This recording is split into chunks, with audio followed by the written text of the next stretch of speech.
দেখেন ভাই, একটা বাংলাদেশে এখনো এই সাইকেল এখনো মানুষের ব্যবহার করে, কত দূরত্ব মানুষ গরিব, ঠিক আছে, চালার মতো ক্ষমতা নেই, তারপরও সে সংসার কীভাবে চালাইবো, সে এই সাইকেল এমনভাবে যত্ন করে রাখছে, সে এদের তার কাছে লাখ টাকা, আমাদের কাছে 10 টাকা না, তাদের কাছে লাখ টাকা।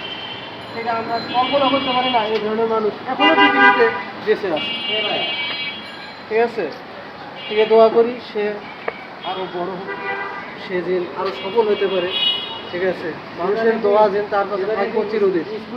ঠিক আছে, এটাই আমার আশা, জনগণের কাছে আমার এটাই বলার। ঠিক আছে, আর কিছু না।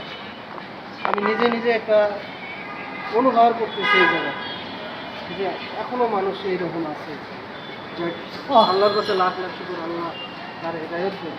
ঠিক আছে, সেই যে পরিবারকে বাঁচাইতেছে এইভাবে, না এটা ঠিক আছে, দোয়া করি সেদিন আরো ভালো উপরে উঠতে পারে। এই দোয়াটাই। আসসালামু আলাইকুম।